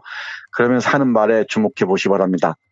구 일본군의 부패하고 퇴폐한 부분을 국민적 규모로 검증하지 못한 죄가 크다는 것입니다. 그게 지금까지도 일본의 정치 환경이랄까 이런 부분들 상당히 어렵게 한다는 거죠. 그러니까 시민적 차원에서 국민적 차원에서 제 생각에는 이 기무사 계엄 문건을 철저하게 응징하지 않으면은 우리는 또다시 군부 정권 하에서 신음했던 역사를 반복할지도 모른다는 게 제 생각입니다. 그리고 하나만 더 보겠습니다. 하극상 문제인데요. 국회에서 있었던 기무사 대령과 국방장관의 눈뜨고 보기 어려운 상황을 보면서 이 구절이 떠올랐는데요. 네. 이 하극상은 쇼와 육군의 장기 중의 장기였습니다. 청년 장비란 이름으로 걸핏하면은 계급체계를 무너뜨리고 지들이 총 들고 나와서 판을 완전히 개판으로 만들어버리고 했었죠. 그 하극상의 사례를 가장 잘 보여주는 것 몇 가지만 잠깐 보겠습니다. 네. 쇼와 육군에는 3가지 하극상 사건, 이른바 군기를 따르지 않았던 전투가 있습니다. 이시와라 간지와 이타카키 세이시로의 만주사변, 스지 마사노부와 하토리 다쿠시로의 노모난 사건, 그리고 도요나가 교지와 사토 겐요의 북부 프랑스령 인도차이나 진주입니다. 이것은 쇼와 육군의 불명예 사건이며 특히 이시와라의 만주사변은 문제라고 생각합니다. 사람 이름이 많이 나와 좀 어렵죠. 어려운데 1931년에 벌어졌던 만주사변, 그러니까 만주의 괴뢰국가를 만들기 위해서 일본의 관동군이 동원되는데요. 여기에 주동적인 인물이 이시와라 간지라는 장교였습니다. 네. 육군의 명령을 다 거부하고 지가 다 장악해버리고 이 만주사변을 일으킵니다. 온갖 사건들 조작해서 말이죠. 그리고 노모난 사건이라고 저쪽 북부 쪽에서 있었던 일인데 중국 북부에서 이 사건들도 다 장교들이 만들어냅니다. 상부의 명령 같은 상황이 없는 것이죠. 그리고 북부 프랑스, 인도차이나, 베트남 진주 문제도 바로 이 도요나가 교지와 사토 겐유라는 이 정치 장교들이 꾸며낸 일들입니다. 이렇게 하면서 전선이 점점 확대됐고요. 일본의 민생은 파탄이 나고 수많은 일본인들을 죽음으로 몰아넣었을 뿐만 아니고 아시아 전 세계를 죽음의 땅으로 만들었던 것이죠. 이게 바로 그 정치 장교들 몇몇을 제어하지 못한 일본이 죄악입니다. 여기에서 이런 얘기를 합니다. 저자는 육군 내부에서도 책임을 추궁당하지 않았을 뿐만 아니라 오히려 이들의 영달이 길을 걸었다는 것, 이것이 화근이었던 것입니다. 우리도 한번 떠올려 보십시오. 이 4.19를 군홧발로 짓밟은 박정희의 그 영달들, 그리고 거기에 부역했던 자들, 지금도 아주 떵떵거리면서 살지 않습니까? 그리고 이 김종필 씨가 죽었을 때 바치는 그 헌사들 보십시오. 그뿐만 아니고 이 박정희 정권의 이론적 근거를 제시했던 법학자들, 철학자들 어떤 심판도 받지 않았습니다. 그렇죠. 전두환 노태우 때는 어땠습니까? 그리고 이명박 박근혜 때 그 부역했던 자는 어떻습니까? 이런 문제들을 제대로 풀지 않았기 때문에 지금 우리가 이렇게 힘겨워하고 있는 것 같습니다. 일본의 사례를 통해서 배워야 할 건 이런 것들입니다. 그러니까 이런 육군 내부에서 있었던 이런 하극상 사건들, 수많은 쿠데타들 이런 것들을 제대로 국민적으로 응징하지 못했기 때문에 네. 이게 일본의 큰 화근이 돼서 일본 전역을 전화로 몰아넣었다는 것이죠. 그리고 제가 보기에는 지금 일본이 저렇게 미국의 하수인이 돼서 정치가 저렇게 열악한 상황에 빠져 있는 것도 이 문제와 관련이 있을 것 같습니다. 왜냐하면 일본을 전쟁으로 몰아넣었던 정치 군인들의 후예들이 지금도 일본 정치판을 장악하고 있지 않습니까? 대표적인 게 아베 신조 수장입니다. 네. 아베 신조뿐만이 아니고 일본의 자민당에 소속되어 있는 수많은 그 정치인들의 부모나 할아버지들이 다 태평양 전쟁 당시 그리고 그 이전에 중요한 정치 군인과 관련되어 있었던 일들입니다. 이 점은 꼭 주목해야 할 것 같습니다. 네. 이 책 보다 보면 너무너무 재미있는 부분이 많은데요. 일본 군들 중에 수많은 사람들이 뭐 만주뿐만 아니고 중국 그리고 남태평양 지역 버마나 인도까지도 파견이 되죠. 옥쇄라고 해서 막 몇천 명이 그냥 죽습니다. 한 섬에 갇힌 채 모든 보급로가 끊겨버리니까. 여기서 견디지 못한 나머지 수많은 일본 병사들이 인도네시아의 경우 인도네시아 독립운동에 가담하기도 합니다. 3,000명이 넘었다고 해요. 그래서 인도네시아 독립운동에 나서서 그 당시 인도네시아를 지배하고 있던 네덜란드 군과 싸웠던 일본 군도 있었다는 점도 주목해야 할 것 같고요. 네. 그리고 뉴기니에에서는 정말 상상도 하지 못할 정도로 군인들이 열악한 상황에서 죽어갑니다. 그 구절 잠깐 보겠습니다. 이 구절 들으시면서 몇몇 정치 장교들의 판단이 수많은 선한 백성들을 얼마나 지독한 지옥의 시간으로 몰아넣는지 한번 떠올려 보시기 바랍니다. 1944년 7월 14일 제18군은 잔존 병력 약 3만 5천 명으로 2년 가까운 전투의 총결산으로서 아이타페 작전을 단행한다. 8월 상수 미군의 철저한 공격으로 제18군은 괴멸 상태에 이른다. 이 단계에서 2만 3천여 명의 생존자가 있었던 것으로 추정되는데 그 후에는 산에 틀어박혀 유격 전법을 택하게 된다. 8월에서 10월 동안 생존 병사들은 산악의 정해진 지점으로 향하는데 그곳으로 가는 해안선 아니 정글 안에 백골가도라고 불릴 정도로 병사의 사체가 많았다. 식량이 떨어지지 않은 부대가 없었다. 병과 공복 그리고 피로 때문에 창난 상태에 빠진 병사도 있었다. 그런 병사 중에 인육을 먹은 자도 있다. 하지만 체력은 이미 한계에 도달해 있던 그들은 곧 병사한다. 그리고 무엇보다 군사령부나 사단사령부는 그런 행동을 금했고 이에 반한 자는 총살에 처한다는 암묵적인 룰을 갖고 있었다. 오스트레일리아의 국립공문서관에 문서가 남아있는 것으로 알려져 있지만 어떤 시기, 어떤 지역에서 인육을 먹은 자는 분명히 있었다. 네. 참모본부의 장교들이 지휘한 명령에 따라서 전쟁을 치르는 일반 병사들이 겪었던 고통의 한 단서를 잠깐 봤습니다. 문민 정권이 군인들을, 특히 고급 장교들, 고위 장교들을 제대로 장악하지 않으면은 언제든지 계엄이 아니고 전쟁으로 우리는 치달을 수 있다는 것, 이 쇼와 육군이 여실하게 알려주는 것 같습니다. 다시 말씀드릴 건데, 이 기무사 문건을 둘러싸고 자유당에서는 여러 가지 또 희석하려는 노력들이 있는 것 같죠. 정말 당당하게 이 문제를 제대로 응징해 나가야 되고요. 그러지 않으면 이른바 그 고급 장교라고 하는 자들, 고위 장교라고 하는 자들의 못된 버르장머리가 언제 다시 튀쳐나올지 모릅니다. 그 점을 역사에서 배우지 못한다면 또다시 그 암울했던 역사들이 반복될 것이라는 게 제 불길한 판단입니다. 이 책이 논픽션이잖아요. 많은 증언들과 인터뷰들이 실려 있다고 하니까 뭐 전쟁과 전범들에 대한 이야기라 번역하시면서 참 마음이 좋지 않으셨을 것 같아요. 어떠셨어요? 힘들었죠. 특히 전우회에 관한 연구가 뒷부분에 많이 있는데요. 그러니까 전우회를 찾아가서 이 저자가 인터뷰를 쭉 합니다. 우노의 그 사례에서 보듯이 그 트라우마에서 못 벗어난 사람들이 많아요. 일반 병사들은. 그리고 하급 장교들은. 그러면서 고급 장교들은 떳떳하게 전후회에서 자신들이 했던 짓들을 자랑스럽게 얘기합니다. 그 연금 체계도 이 고급 장교들에게는 아주 그 많은 돈을 지불하고 하급 장교들이나 병사들에게는 그렇지 않았던 것 같습니다. 네. 그런 증언들을 보면서 그야말로 정말 참담했습니다. 뭐 이런 예들은 너무너무 많습니다. 그리고 또 말씀드렸듯이 난징 대학살뿐만 아니고 곳곳에서 이 옆에서 죽어간 자기 동료들을 보고서 정말 평생 고통스럽게 살았던 사람 얘기, 그리고 자기가 어쩔 수 없이 명령에 따라 죽여야 했던 그 4살짜리 그 어린아이를 죽이고 나서 나중에 딸이 손자를 데리고 왔는데 손자를 안지 못하고 벌벌 떨었다는 얘기. 네. 뭐 아주 리얼하게 살아남아 있습니다. 뭐 저자가 의도하진 않았겠지만 공식 역사는 물론 아니라 하더라도 생생한 증언을 정말 입체적으로 직조해낸 책이어서 읽는데 큰 부담도 없고요. 그리고 전쟁이 얼마나 잔혹한지, 이른바 고위 장교들의 판단 하나가 얼마나 결정적인 영향을 끼치는지 볼 수가 있을 것 같습니다. 그리고 다시 강조합니다마는 쇼와 육군은 바로 대한민국 육군의 뿌리라는 것도 꼭 되새겨봤으면 좋겠습니다. 호사카 마사야스처럼 이 제국주의 전쟁에 대해서 반성하는 일본인이 있으니까 그나마 다행이다라는 생각도 드네요. 교수님 말씀대로 최근 기무사 사건과 오버랩되면서 한번 읽어보면 꼭 좋겠습니다. 네, 제가 번역한 책 중에서 상당히 많이 팔린 책 중에 하나입니다. 아, 그렇군요. 네, 교수님 오늘도 좋은 책 이야기 잘 들었습니다. 고맙습니다. 네, 감사합니다. 네, 지금까지 정선태 교수님과 함께했습니다.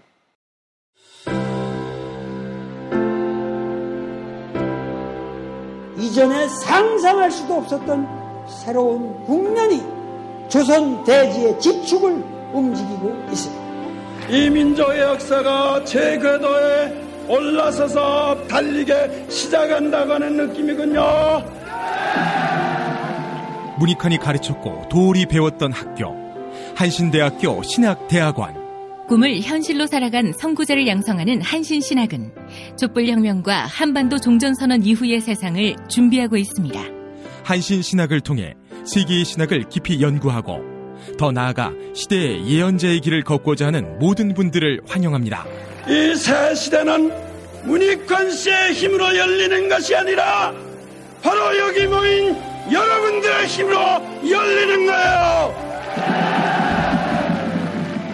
한신대학교 신학대학원 홈페이지나 02-2125-0108로 문의하실 수 있습니다.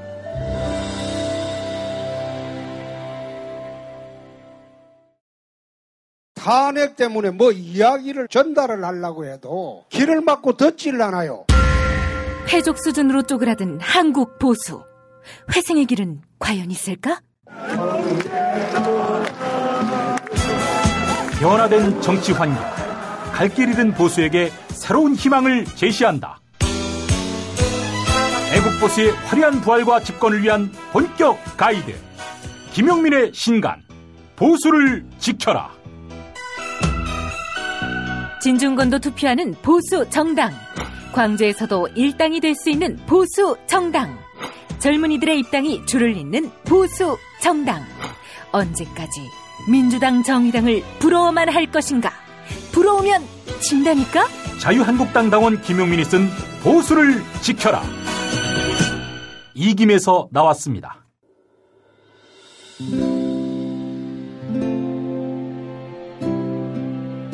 우리가 목사님은 우리 남북 관계에 있어서도 큰 정기를 마련해 주셨습니다.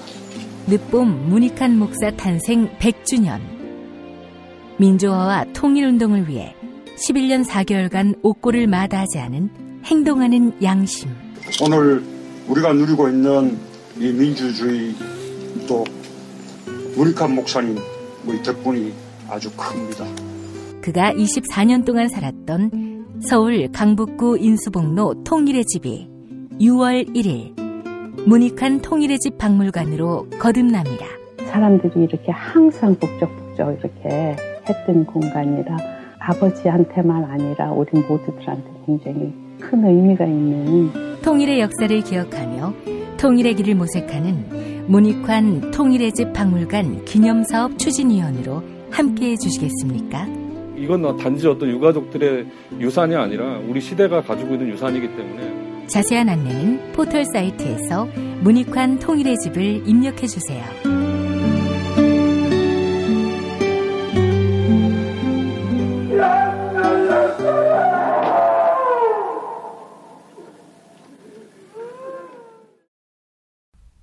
이제 금요일 방송분 함께 하시겠습니다. 오늘을 읽는 책, 문학평론가인 국민대학교 국문학과 정선태 교수와 함께합니다. 오늘을 읽는 책 순서입니다. 국민대학교 한국어문학부 국어국문전공 정선태 교수님, 안녕하세요.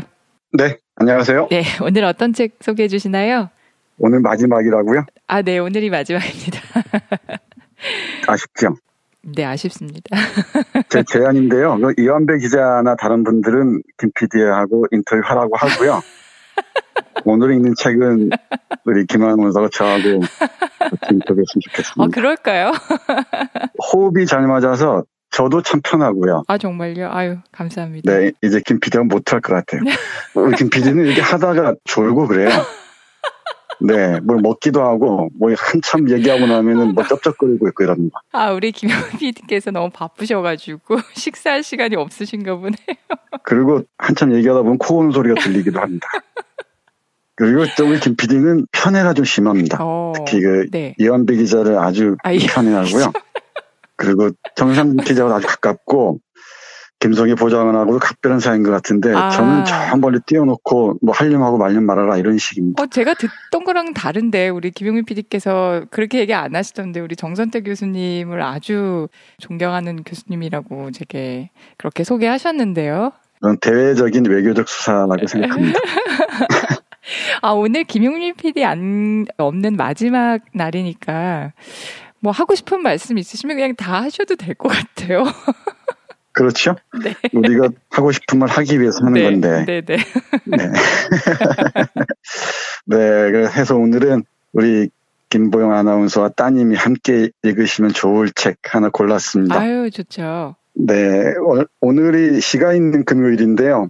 오늘 소개해드릴 책은 뭐 시집이면서 에세이이면서 정말 아름다운 작품입니다. 일단 우리 청취자 여러분들은 좀 많이 낯설 텐데 이름이 후안 라몬 히메네스입니다.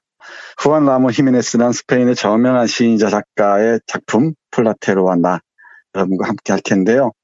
여기서 플라테로는 은빛 당나귀입니다.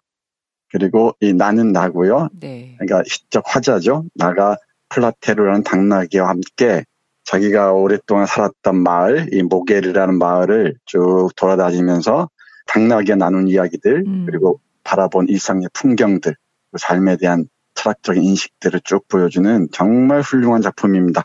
우리 한국에 번역되어 있는 판본은 한 3개쯤 되는데요. 제가 오늘 여러분께 소개해드릴 버전은 김현창 선생이 번역한 동서문화사에서 나온 책입니다. 다른 버전, 의리문화사나 이 부북스에서 나온 것도 좋습니다.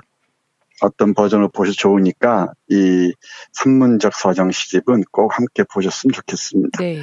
아이들과 함께 읽어도 참 좋을 것 같아요. 문장도 대단히 뛰어나고요. 상상력의 깊이 너무 만만치 않습니다. 그리고 일상에서 바라볼 수 있는 풍경들에 대한 깊이 있는 이해랄까요? 관심, 이것도 각별합니다. 먼저 이 플라테로에 대한 이야기 맨 첫 번째 작품 플라테로 읽어보겠습니다. 플라테로는 조그마하고 보드라운 솜털로 뒤덮여 있다. 너무나 폭신하여 온몸이 솜뭉치 같고 뼈가 없는 것만 같다. 하지만 반짝이는 그 눈동자는 흑수정으로 만든 딱정벌레처럼 단단하다.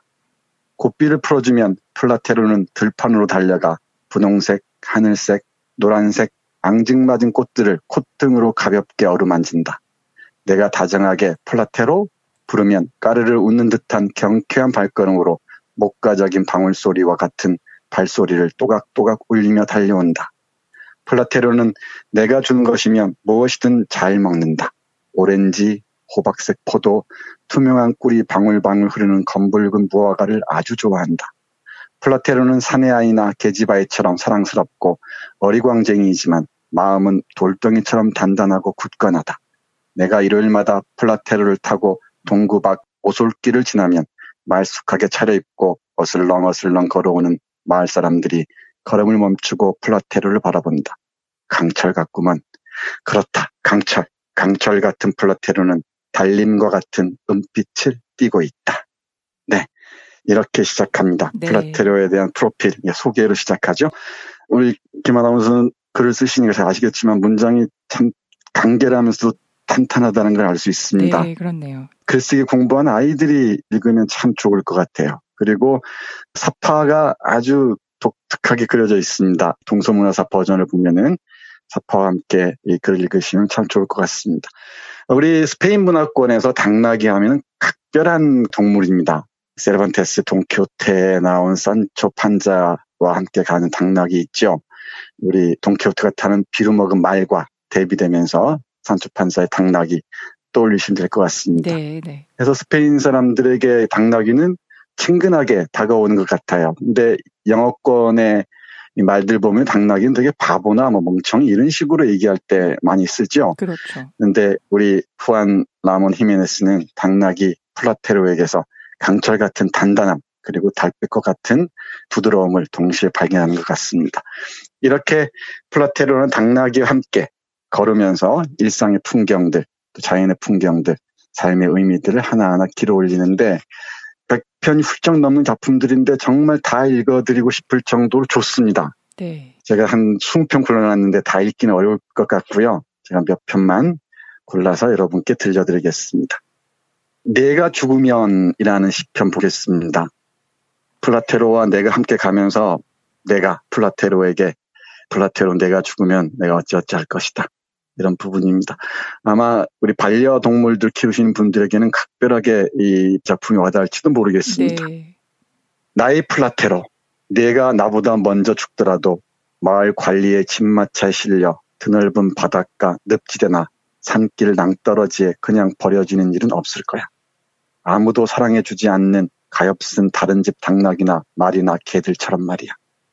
나는 까마귀에게 갈비살을 쪼아 먹히거나 피범벅이 되어 새빨간 저녁노래 물든 배의 자네처럼 6시 승합마차를 타고 싼 후안역으로 가는 행상인들의 구경거리가 되진 않을 거야.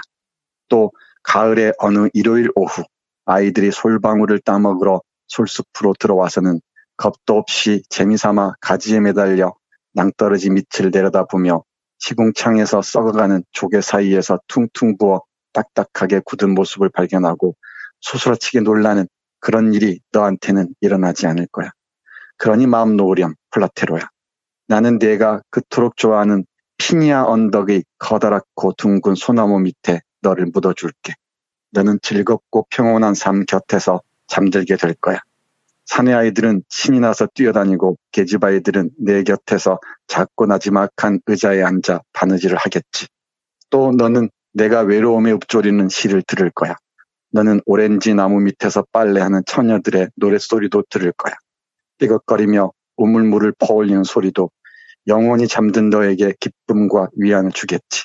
그리고 홍방울새와 검은방울새와 박새가 언제나 푸르르고 시들지 않는 이파리 사이에서 너의 조용한 잠과 새파란 모래의 드넓은 하늘 사이에 1년 내내 작은 음악의 해가리개를 펼쳐줄 거란다.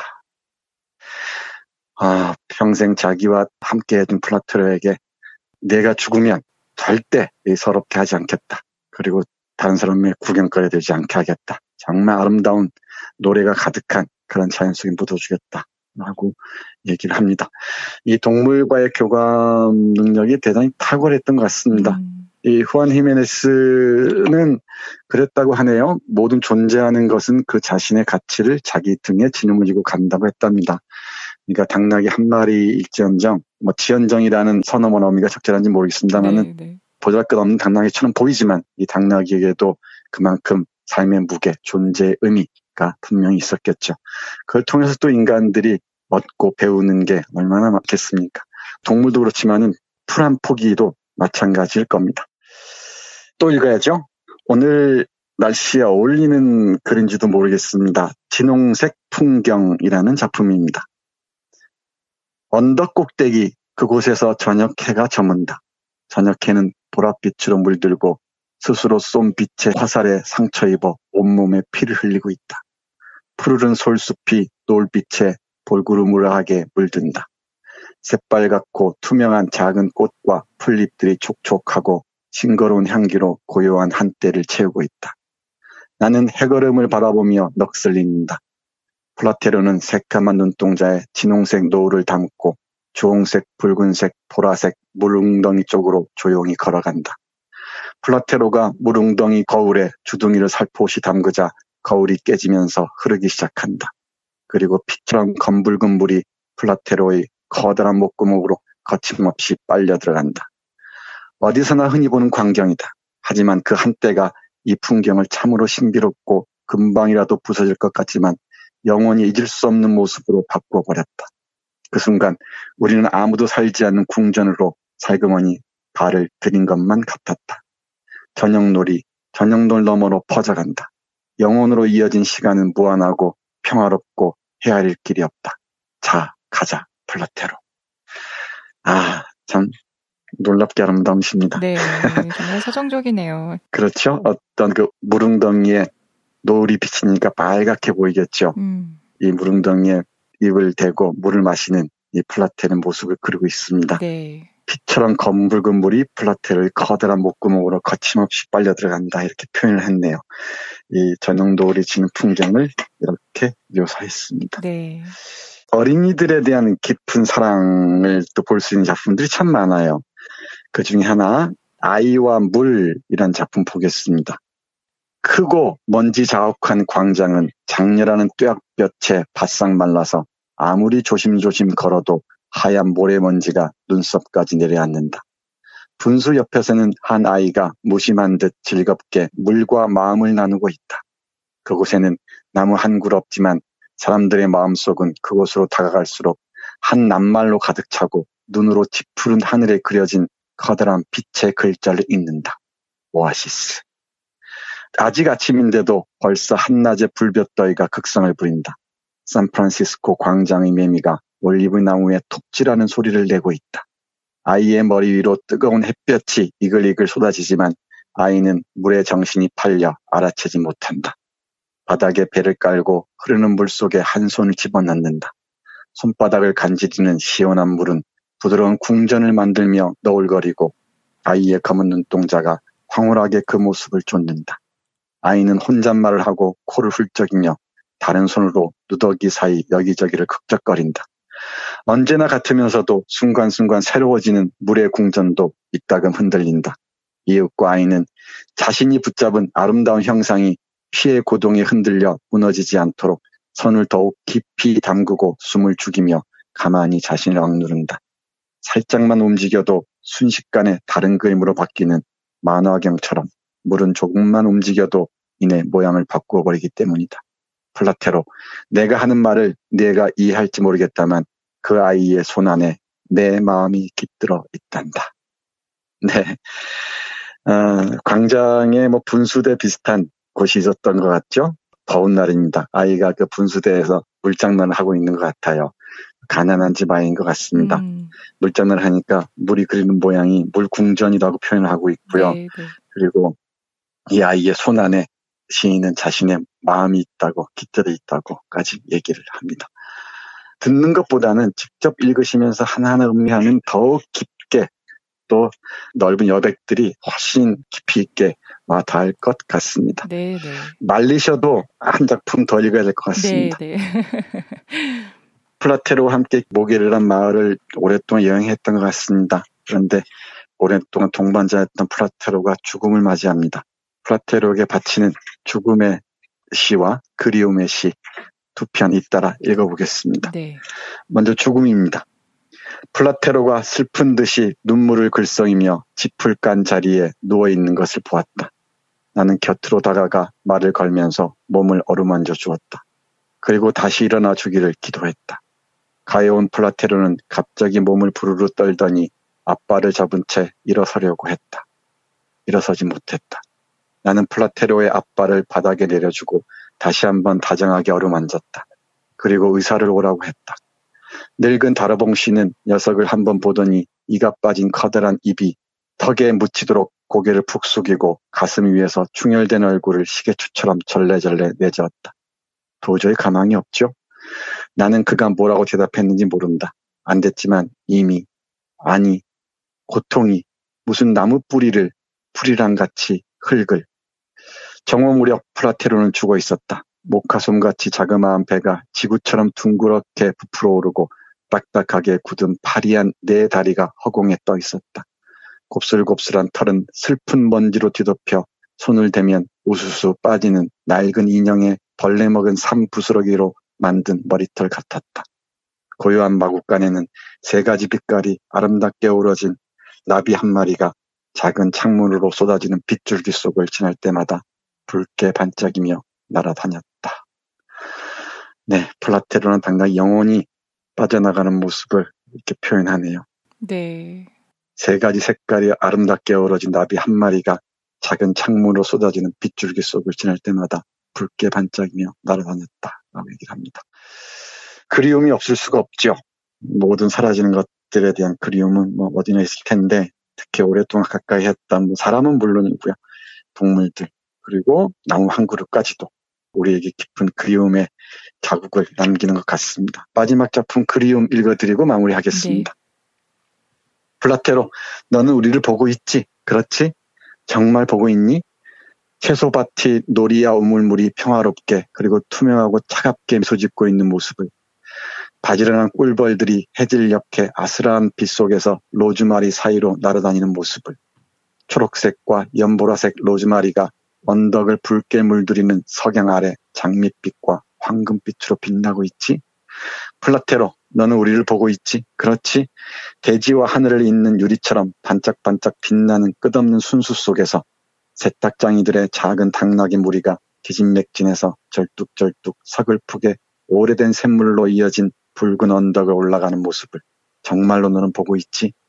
플라테로, 우리를 보고 있지? 그렇지? 아이들이 시스투스 사이로 왁자지껄하게 뛰어다니는 모습을 너는 보고 있지? 그 가지에는 진홍색 물방울이 방울방울 맺힌 하얀 꽃이 나비처럼 무리지어 얌전하게 피어있지? 플라테로, 너는 우리를 보고 있지? 그렇지? 플라테로, 너는 정말로 우리를 보고 있지? 그래, 너는 나를 보고 있어. 그리고 나는 골짜기의 포도밭을 달콤하게 감싸는 너의 애잔하고 다정한 울음소리가 투명한 서쪽 하늘에서 들릴 거라고 믿어. 그럼 그렇고 말고 나한테는 들린단다. 네, 그리움이라는 작품이었습니다. 네. 이런 시편들은 제가 읽는 것보다는 우리 김은아 선생님이 훨씬 더 어울릴 것 같습니다. 아니요, 교수님께서 읽어주시니까 너무 잘 들리는데요. 그렇게 말씀하실 줄 알았습니다. 아니, 정말요. 아니, 그냥 저는 플라테로와 이별을 할 것이라는 걸 모르고 이 낭독을 계속 들었다가 갑자기 좀 서글퍼지는 것 같아요. 슬픕니다, 마지막이. 네, 그렇습니다. 처음에 플라테로의 프로필 소개부터 시작해서 네. 이 모게르 마을 곳곳을 돌아다니고요. 그리고 거기에서 뭔가 풍경들, 일상들을 발견하고요. 그러면서 플라테로의 죽음까지 맞이하고서 플라테로 나에게 무엇이 했는지 삶과 죽음의 의미까지 해야 되는 그 깊은 성찰이 돋보이는 정말 훌륭한 시 작품입니다. 제가 이건 우리 김 아나운서에게 헌정하려고 오랫동안 아껴뒀었습니다, 사실은. 감사합니다. 제가 사실 예전에 이 책을 전제반에서 한번 본 것 같아요. 근데 제가 그때 그 안에 사파가 있고 그래서 청소년이나 어린이들을 위한 책이구나라고 생각을 했었는데 지금 교수님께서 읽어주시는 걸 들어보니까 이게 비단 아이들을 위한 책이 아니라 어른들이 봐도 충분히 서정적인 아름다움을 느낄 수 있는 그런 책이네요. 문장들이 너무 아름답네요. 김 PD는 전혀 이해하지 못하는 그런 작품 수준을 보여줍니다. 플라테로나 버전이 3개가 있다고 했잖아요. 네.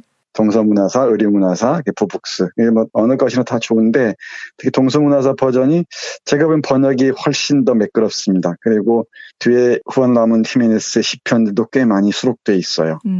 참고하셔서 이런 책은 책꽂이에 꽂혀 있으면 일단 폼이 납니다. 그러니까 네. 함께 읽어주셨으면 좋겠습니다.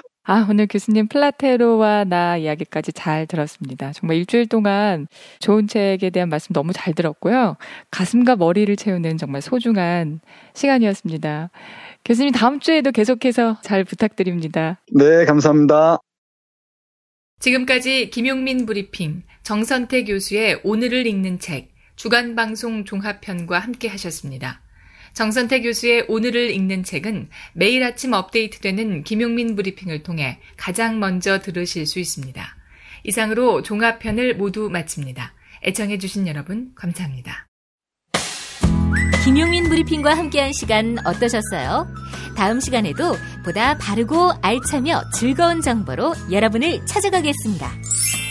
팟캐스트 포털 팟빵에서 다운로드하기, 구독하기, 별점 주기, 댓글 달기로 응원해주세요.